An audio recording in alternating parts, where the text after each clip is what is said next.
Dun dun dun dun. Last box here that I've set aside. So, fifth, final box.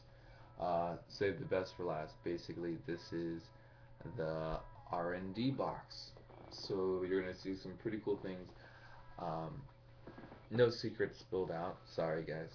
But basically, you're gonna be seeing the testing that they went through, the development, different ways that we approached it, and everything. It's enough talk. Why don't I just show you? Basically, big old bag here.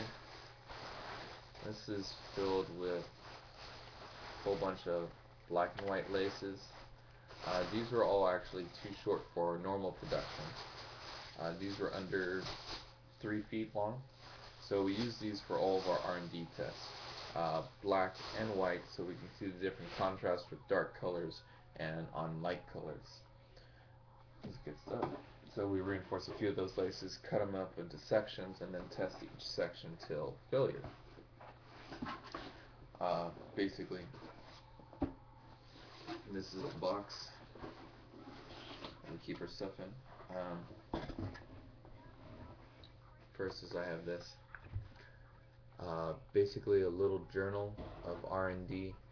We go into here, and I won't be showing you inside of here. It's a lot of trade secrets.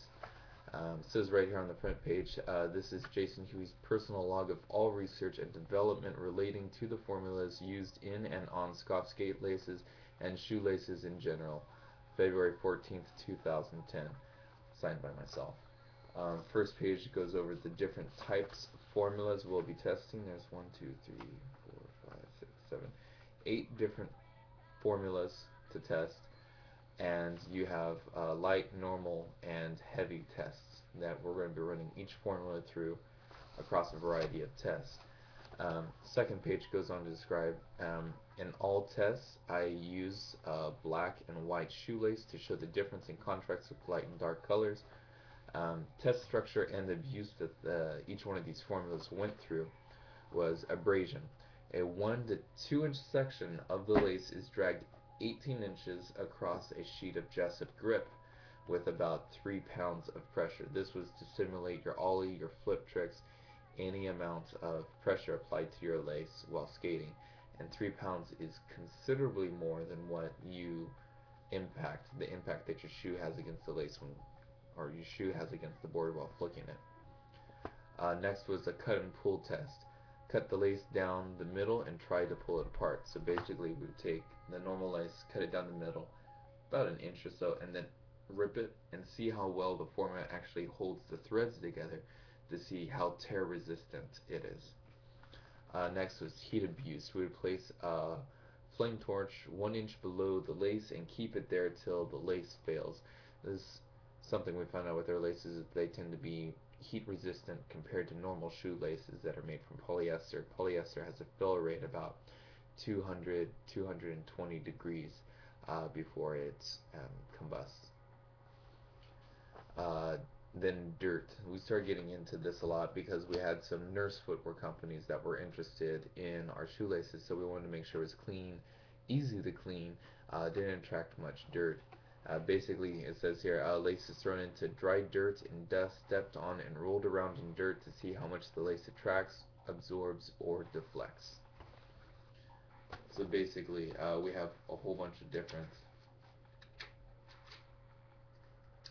blogs or written diaries of each formula.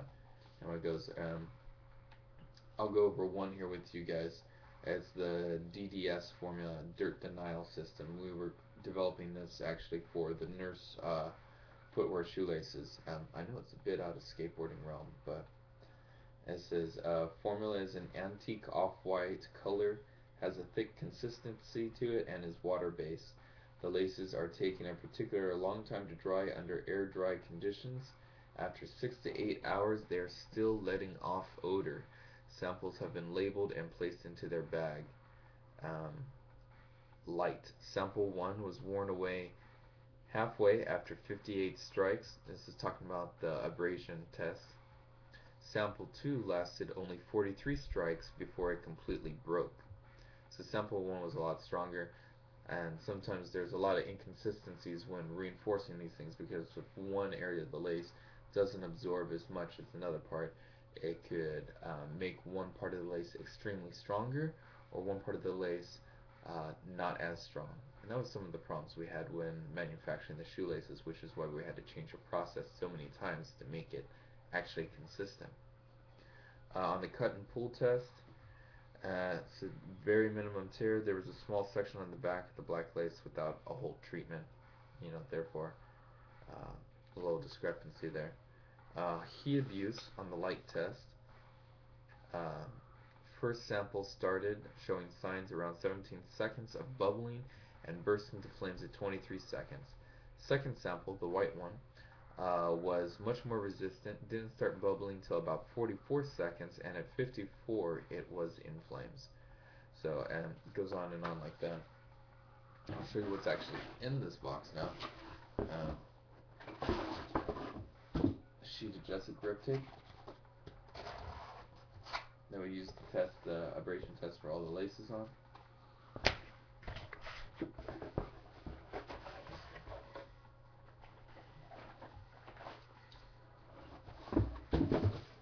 Some shoelaces here. Lightly treated, I think, on those. This is the DAP with the GGT Full Pro formula. Has been showing these tests. Let's see what we have here. Yes, this is one of the ultimates. So we sectioned off each one of these and their tests and everything. Here's a treated, untested area shown to be 6 times more abrasion. This is the Super Pro formula with our Gorilla Grip technology.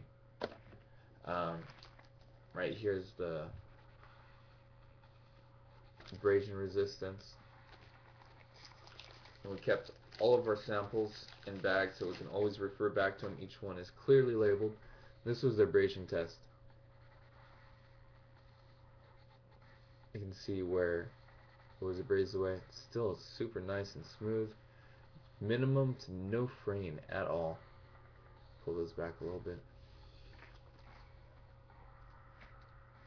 So your laces always broke clean. That was the abrasion test. Here's a heat abuse test. If I can get this bag open without ripping it. There we go. I'll just show you here. See how it sort of just starts torquing away. That's where the heat actually melted it, and when it cooled down, it reformed again. These are interesting to watch.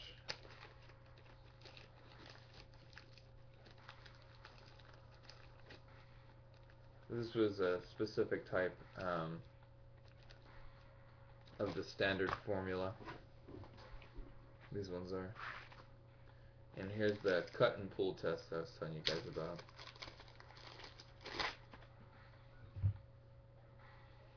Basically, we only cut it to right here. Right there.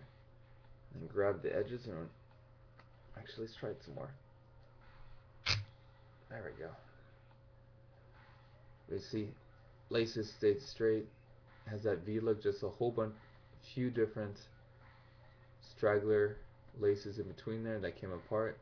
No vertical laces. You see this isn't fraying out. If you did this with the normal lace, it would completely just start unraveling right now, which these laces will not do.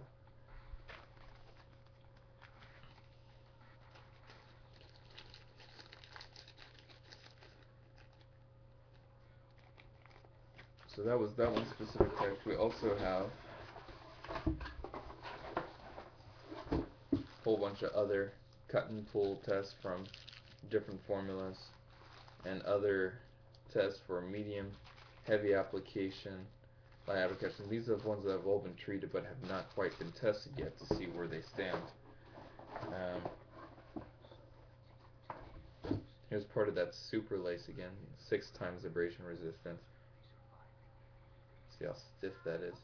You try to squeeze it, it doesn't compress. Super stiff lace. Really stoked about it, but it's not a real I would say it is practical, but because it's so stiff, it would make it extremely hard to lace. So unless you have large lace holes, it might be a real pain in the ass to get in. But in the long run, that lace will still last you twice as long as the normal Scoff skate laces above the pro ones.